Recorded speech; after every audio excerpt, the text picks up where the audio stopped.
So inflation is going to happen no matter what. If you increase the money supply, you get inflation. Right. If you increase the money supply, you get inflation. And just over the last few years, the US printed trillions of dollars. And most people don't truly understand how big a trillion is. When I first found out, I was shocked. And I want to test your knowledge. Let's see if you could get this right. How many days is 1 million seconds? Answer: 11.5 days. And how many days is 1 billion seconds? I'll give you a moment. The answer: it's not days, it's 31.7 years. And here's the final one. How many years is 1 trillion seconds? I'll give you a moment. The answer: 31,709 years. A trillion is a massive number. And just in 2020 alone, the United States printed $3 trillion. And then after that, multiple trillions more were printed over the next few years. And now that we're facing an inflation crisis, how do we fix it? This is what Elon Musk had to say. There's not some magical cure for getting rid of inflation, except to increase the productivity, the output of goods and services. So, if you say like what is money? You've got these sort of it's basically numbers in a database that sum up to some total. Then you've got the output of goods and services of the economy, and as long as the ratio of money to ratio of goods and services stays, if that stays constant, you have no inflation.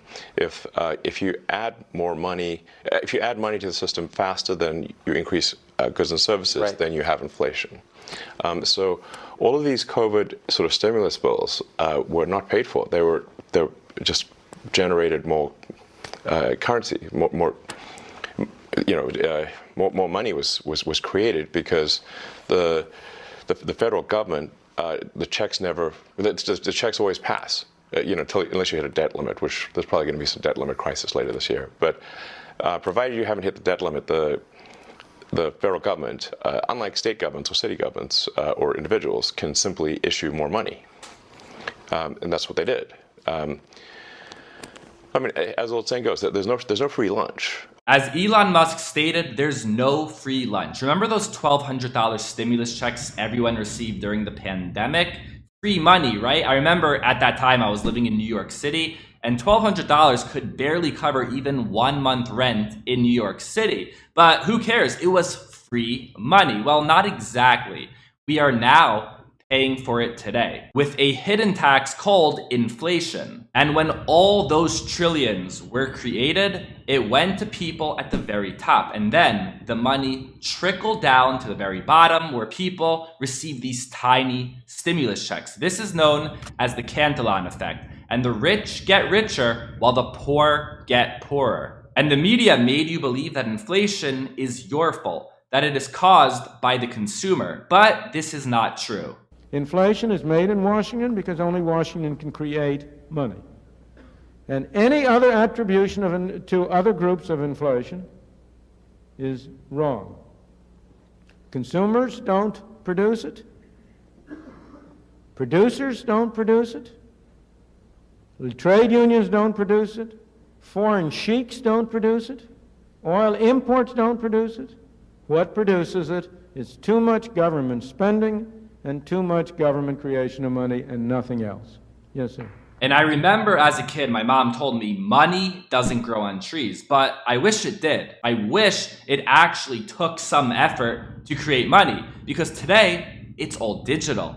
It's numbers on a screen, and it's a small group of people who press a button and decide to create more currency. And I'm not against inflation. Inflation is fine as long as it's controlled. And this sounds good in theory, but in reality, it doesn't work this way. Because to control inflation, you need to control the money. And money is controlled by human beings. But human beings can't control themselves. So eventually, they print to infinity, which leads to inflation, and then we end up in bad situations like we have in Venezuela. If you could just issue massive amounts of money without negative consequences, why don't we just take that to the limit, make everyone a trillionaire? Well, I mean, they tried that in Venezuela. How'd that work out? Well, they had to eat zoo animals. Right, it's not good, you know. When I heard people were eating zoo animals, I had to check to see if it's true. I found several articles saying that people were apparently stealing zoo animals to eat them, but then I went through threads, I went through comment sections, and apparently it's hype, it's exaggerated, and this may not have actually happened. But something that we do know that happened is that the Venezuelan bolivar hyperinflated. And it got to a point where you would need this amount of Venezuelan bolivars to buy this toilet paper. And at this point, you're better off just using the money as toilet paper. And it would take this amount of paper money to buy this chicken. And this amount to buy just a few tomatoes. When the money breaks, everything breaks. Money is the glue to society. Money is how people cooperate, interact, and trade services with each other. And when the money breaks, everything collapses. And throughout history, we have seen it time and time again.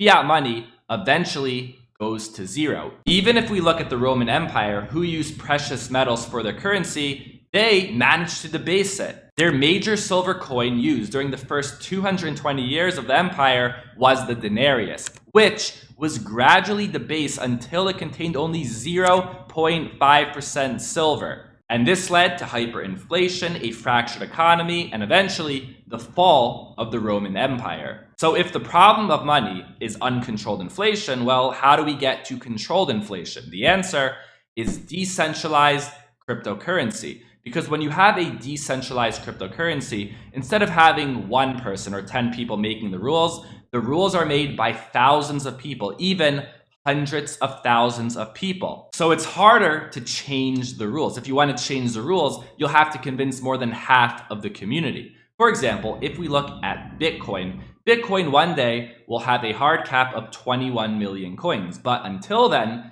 there is controlled inflation.